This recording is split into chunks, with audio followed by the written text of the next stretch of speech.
última segunda-feira, nós reunidos aqui pela manhã, né, após, então, como sempre de costume, após a nossa reunião do comitê, a gente sempre faz essas lives. Então, a gente começa com o informativo, né, do nosso boletim epidemiológico, que encerrou no dia 26/9.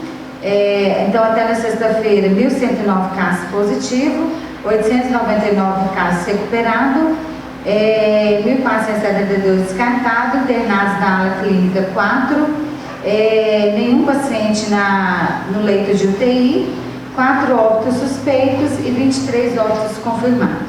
Então, na sexta-feira, nós encerramos a semana epidemiológica 39, né? Nós estamos caminhando por uma redução aí da nossa positividade, da incidência da nossa positividade. Encerramos a semana 39 com 35 casos. Muitas pessoas vão falar, mas na sexta-feira, só na sexta-feira, teve mais de 50 casos. Na sexta-feira, foi feita uma atualização do sistema de informação, juntamente com os setores que notifica, principalmente o Centro Covid, juntamente com a Vigilância Epidemiológica, onde então foi feita uma atualização de todos os dados, tanto das fichas de notificação compulsória, com a computação então de casos que ainda estava pendente para ser lançado no sistema. Então, muitos desses casos que entrou no boletim de sexta foram casos já positivados em outras semanas. Então, a gente fecha essa semana com um saldo assim, de 35 casos até o momento. A taxa de contaminação ela está em 0,5%, nós já tivemos até em 2,5%, né, de positividade. Em relação ao sexo mais acometido é o feminino, com 580 casos e 529 masculino. A faixa etária mais acometida é acima de 20 anos e abaixo de 60. O distrito, né, com maior número de casos é Guarda dos Ferreiros, seguido do Boa Esperança. A gente sempre viu o centro em segundo lugar, né? Na última semana esse dado, de acordo com as atualizações, então passou Boa Esperança, Centro, São Vicente e daí por diante. A gente também publicou esse boletim mais detalhado e estratificado hoje também na página da atenção primária. Os óbitos confirmados até na sexta-feira eram os 23 óbitos, sendo 10 do sexo feminino e 13 do sexo masculino. Maior comorbidade ainda é a hipertensão arterial, seguido da diabetes, obesidade, pneumopatias, doenças cardiovasculares e outras.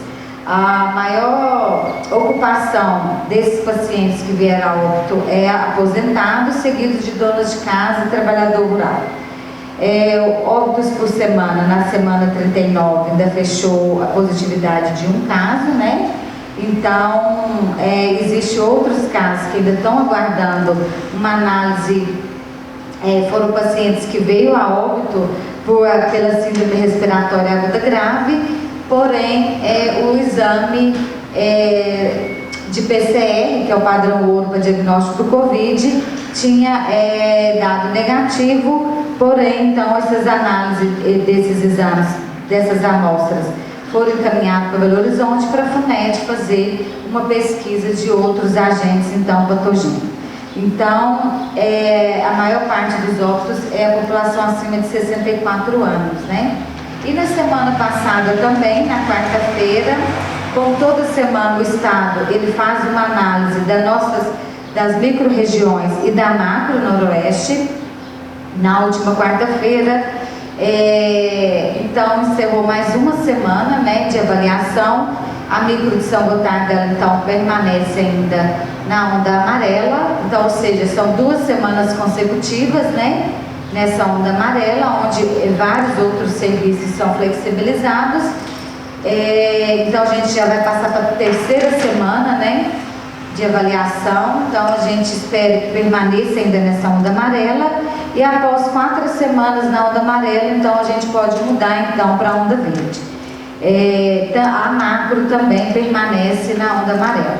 Então, acho que é importante a gente ainda pensar, ter consciência que esse momento, a pandemia ainda não acabou, né? Nós estamos vendo várias regiões e vários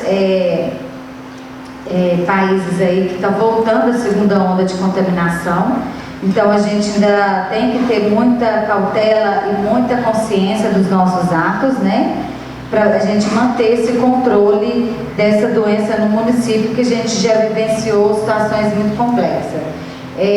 A região de Unai, que faz parte da nossa Noroeste, ela ficou 2 semanas na onda amarela e na última semana ela voltou para a onda vermelha. Então, esses momentos de retorno, né, de ondas mais restritivas, é muito ruim, né, para todo mundo, para o comércio, para a população em geral.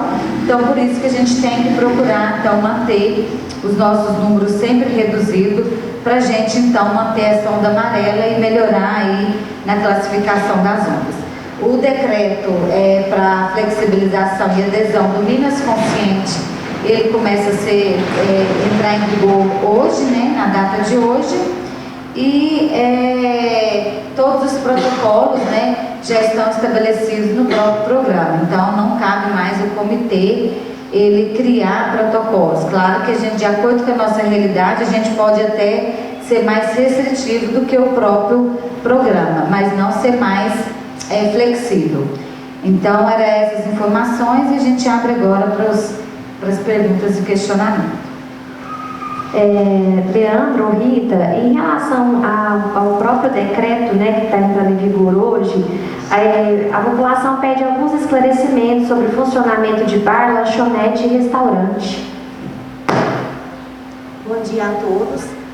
Com relação a esse segmento, na própria publicação do primeiro decreto, houve algumas confusões, houve uma segunda publicação retirando o decreto 191 da obrigatoriedade de seguir, porque esse decreto ele ia contra algumas questões com relação à abertura dos bares e das lanchonetes.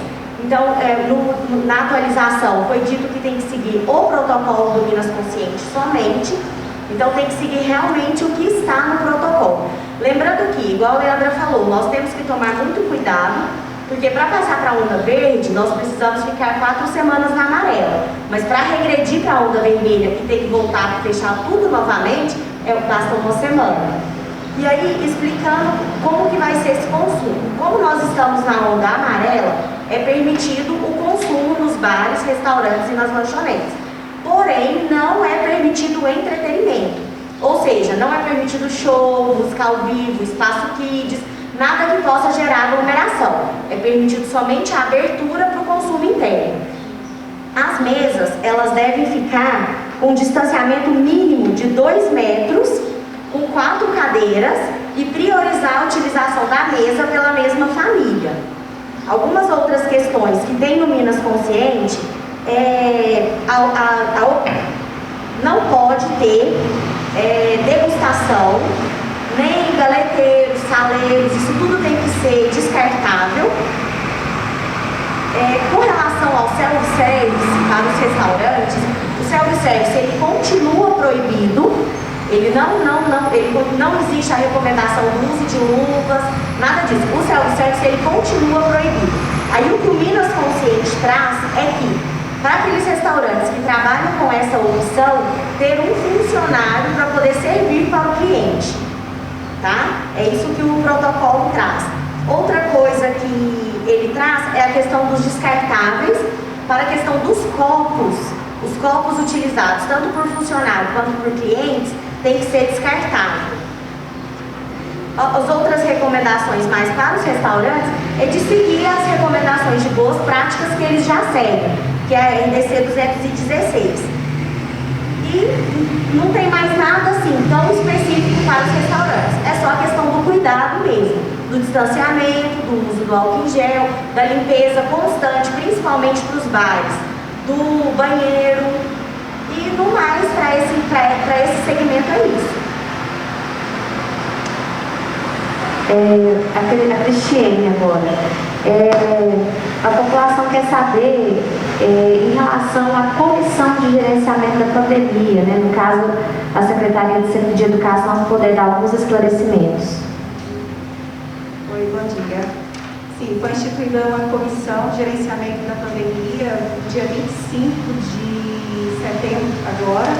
Foi instituída essa comissão, ela tem como atribuição principal gerenciar a pandemia aqui no nosso município para o possível retorno de aulas presenciais. Essa comissão ela vai dar as diretrizes que a gente precisa para que cada estabelecimento de ensino, para que cada segmento, tanto estadual, privado e municipal, possa seguir.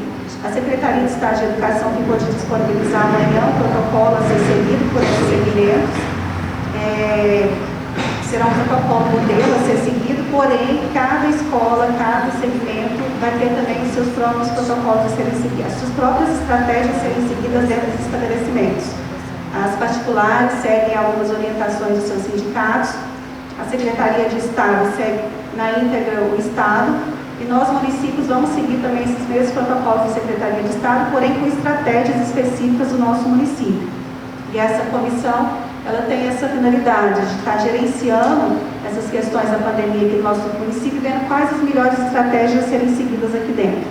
Faz parte dessa comissão membros das escolas estaduais, da Superintendência de Estado de Educação, da Secretaria Regional de Educação, da Superintendência Regional de Ensino, de Patos de Minas, representante de escolas estaduais, representante de escolas municipais, representante de escolas privadas, além de representante da Secretaria de Saúde do nosso município, representante da Secretaria de Assistência Social e representante da Secretaria de Administração do Transporte Escolar.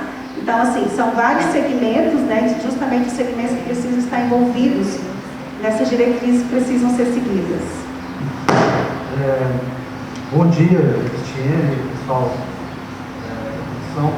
Tem um telespectador está perguntando aqui, eu gostaria de fazer pergunta nesse momento, que é a adequação que você está dizendo. Então, o telespectador pergunta por que não está sendo representado nessa comissão que foi criada os pais e os alunos e também os professores.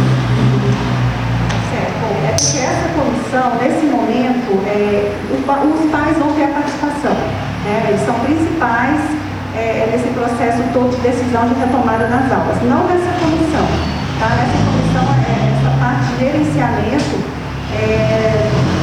a gente conclui que não caberia aos pais agora.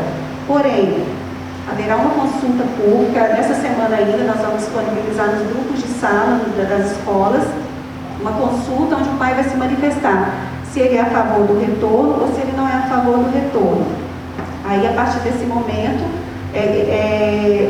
através dessa consulta, né, a comissão terá fundamentos para fazer o trabalho que precisa ser feito. Mas, voltando à sua pergunta, não vimos a necessidade de representantes de pais nessa comissão agora. A participação do pai será extremamente importante nas comissões escolares, ali, na organização das estratégias que vão ser feitas dentro das escolas. Aí sim, a participação da comunidade escolar vai ser de extrema importância. E professores, Cristina, por que não existe Não existe, está na comissão, está na comissão, representante de profissionais, trabalhadores da educação também. Eu não citei aqui na hora porque fugiu da memória, mas tem também. Os alunos também vão ter participação nessa comissão? Nessa comissão? Não, os nossos alunos, no caso da rede municipal de ensino, eles são até o 5º ano, né? São crianças muito pequenas ainda, né? Então, eles não, os nossos alunos não. No caso de alunos da rede municipal, não, né? Mas... Não. Os nossos são alunos do ensino fundamental 1, né? Eles são muito...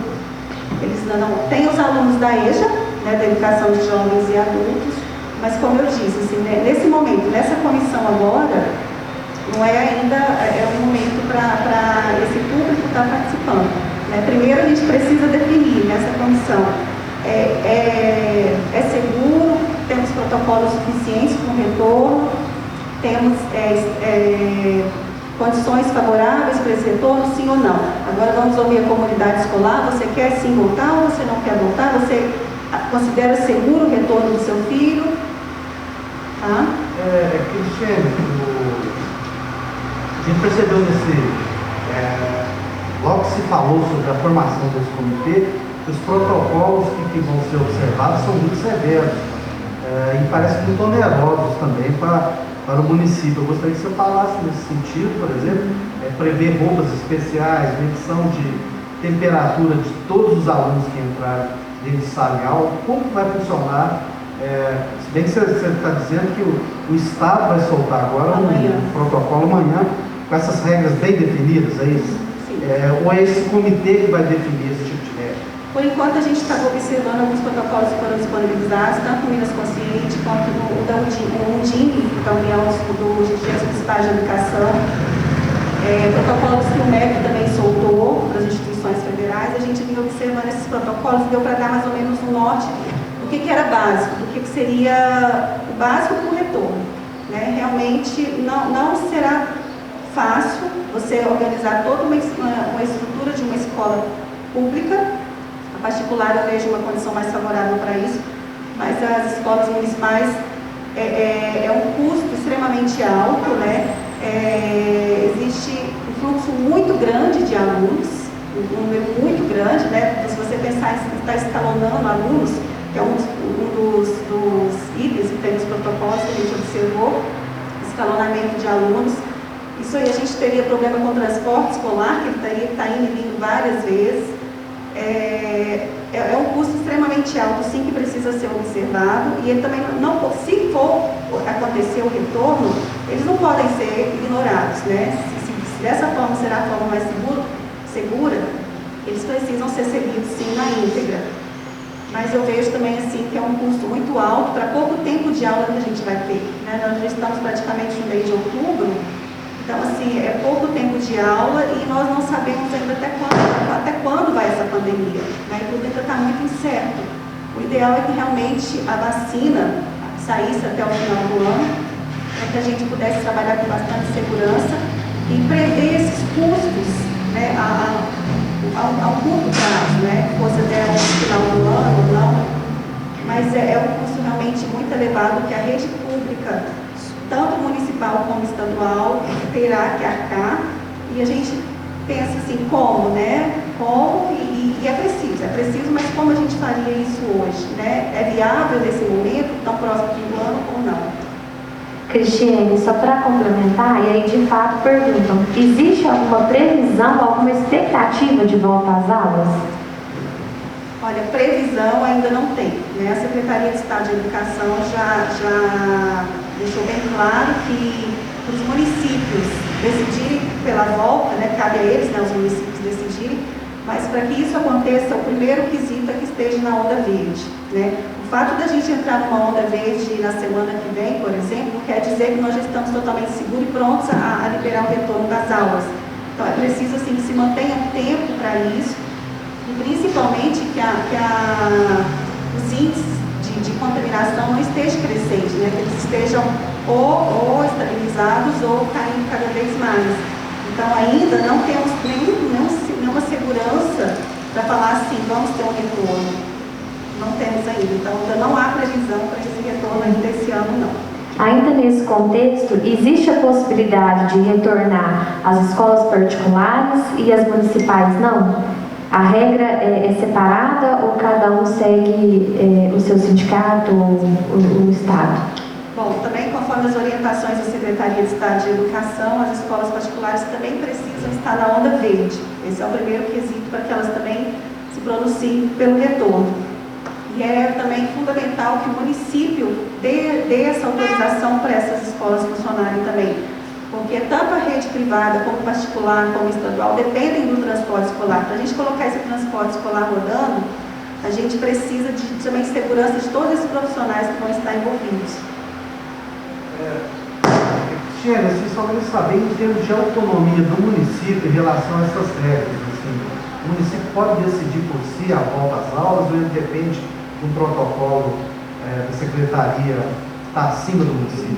Sim, não, exatamente como a Secretaria de Estado de Educação também já pronunciou, desde que o município esteja na onda verde, ele tem essa autonomia. Os municípios possuem essa autonomia de decidir se querem voltar ou não. Ok, muito obrigado, Cristiane. Rita, em relação aos velórios, volta ao normal? Tem alguma previsão?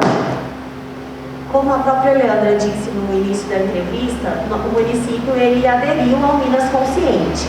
Com a adesão ao Minas Consciente, nós temos que seguir o que está em liberado nele e os protocolos que tem nesse programa. Não existe nenhum protocolo falando sobre liberação de velórios, trabalho de pessoas. Então, até que tenha essa publicação, o município segue como já estava. A gente sabe, o prefeito não está presente nessa coletiva, mas o que a gente tem percebido é que toda flexibilização que acontece, parece que a população entende isso de uma forma como se a pandemia tivesse terminado, acabado. Gostaria de saber como é que fica a parte de fiscalização nesse sentido, como é que fica realmente assim, esse combate à pandemia nesse momento. Posso complementar a pergunta do Hudson? José Eugênio, do jornal daqui. Esse é um tema muito importante, né, que realmente a população está recebendo a mensagem de que a pandemia acabou. Né? Por exemplo, no fim de semana atrasado e nesse final de semana, nós verificamos aglomerações de 100, 200 pessoas no centro do bairro Boa Esperança. Né? E isso passa a mensagem claramente de que se não está controlando e nem fiscalizando as aglomerações de São Gotardo. Né? Então, eu gostaria de saber como vocês estão lidando com esses excessos que estão ocorrendo devido a essa mensagem que a população está recebendo. Como eu coloquei no início da live, né? O prefeito hoje também não pôde estar presente, né? O nosso secretário de administração também não, nem a questão da fiscalização também não pôde estar aqui hoje. Mas o que a gente percebe é o seguinte, a população tem que ter consciência, porque você não vai conseguir colocar um fiscal para cada habitante, né? Isso aí é impossível. Então eu acho que só o comportamento das pessoas que vai saber falar como que nós vamos viver esse momento agora que a gente está de redução do número de casos. Então, a gente pede novamente para que a população realmente entenda que a gente ainda está nesse momento da pandemia. Agora que a gente está um pouquinho mais tranquilo em relação à incidência dos casos, né? A UTI nossa, desde quarta-feira, com nenhum paciente também internado, então assim, nem de São Gotardo e nem da região, mas para que a gente mantenha esses números, a gente precisa das pessoas ajudarem, né? Então assim, as flexibilizações estão vindo para poder também ajudar na questão econômica, né? Que várias pessoas também precisam de trabalho, precisam de renda, mas que qualquer momento que a gente piorar esses números, a gente então, como está no Minas Consciente, tem que regredir talvez para uma situação mais severa do que foi anterior. Então, assim, realmente hoje foi levantado também no comitê por alguns membros essa questão da fiscalização.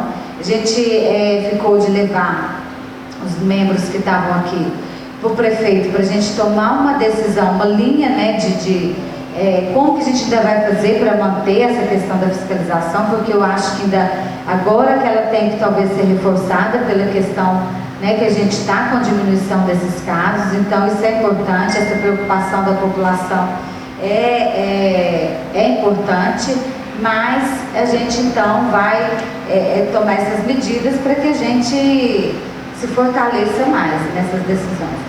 Agora, a gente precisa contar com todos. As mobilizações nossas ainda irão continuar acontecendo, né? Precisamos ainda da rádio também para dar o apoio ainda nessa conscientização das pessoas. E é isso. Então, assim, o foco nosso agora é, junto com a fiscalização, traçar uma linha aí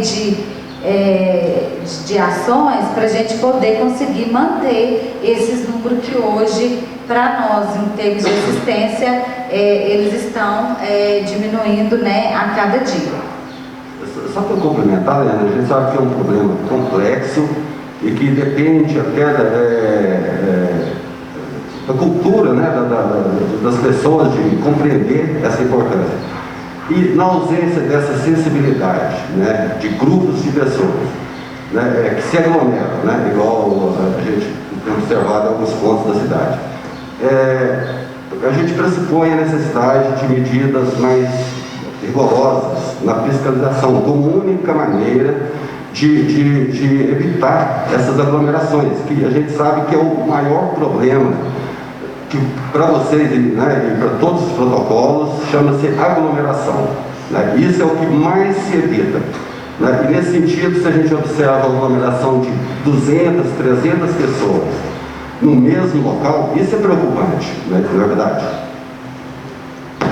A gente, na rua, no espaço público, a gente precisa também de contar com o apoio da Polícia Militar, né? Porque só os fiscais sozinhos também não conseguem tomar as medidas necessárias para aquelas situações. Mas eu não estou vendo hoje só como uma questão cultural, a gente percebe muitas famílias, talvez de poder aquisitivo até alto, né?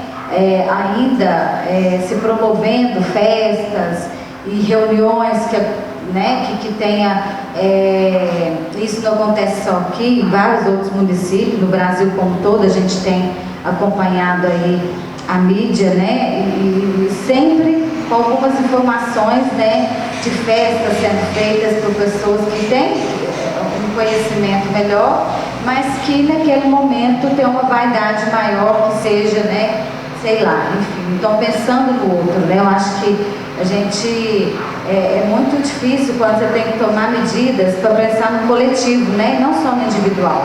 Eu acho que é isso que a gente tem que resgatar nas pessoas e conscientizar que a gente ainda está num momento crítico, né, muito crítico. Então, assim, com certeza, a gente precisa realmente fortalecer nossa fiscalização mesmo, principalmente nesses espaços públicos, avenidas, né, igual tem falado muito, assim, às vezes, dependendo um sábado à tarde, um domingo, várias avenidas aí lotadas de pessoas nas portas de casa, dos bares, com até churrasqueiras, né, nas calçadas, vivendo como se nada tivesse acontecendo. Normalmente essas são as pessoas que às vezes contraem o vírus e muitas delas não vão ter nenhum sintoma, até mesmo uma complicação, né? Mas que leva para dentro de casa e pega os avós, os pais, e que eles não recebem da mesma forma que eles estão recebendo o vírus. Então, acho que é se colocar no lugar do outro, né? Esse momento agora é de pensar no coletivo e não em si próprio, né? Mas, com certeza, a gente precisa intensificar realmente essa questão da fiscalização para a gente manter esses números nossos de diminuição de casos. Leandra, é uma pergunta que fizeram também a respeito desse período de campanha eleitoral. Se existe alguma restrição ou alguma orientação? Não, eu imagino que o Tribunal Regional, como a gente já falou, nós estamos no Minas Consciente. O que ele determinar, nós vamos cumprir, né? Até o momento não saiu nada específico, né? A gente sabe tudo que gera aglomeração não é para acontecer. Então, assim, ainda não tem nada escrito, mas o próprio Tribunal Regional Eleitoral deve também soltar algumas recomendações e a gente vai seguir aquilo que tiver, né, de ser seguido. A gente está caminhando então para encerrar. Eu vou passar a última pergunta para a Rita, que eu acho que você já acabou respondendo, mas teve a insistência da pergunta em relação se há previsão de voltar à cerimônia de casamento. As cerimônias de casamento vão na mesma questão dos velórios, né? Não existe nenhuma recomendação no Minas Consciente, então a gente vai aguardar que tenha a publicação desses protocolos.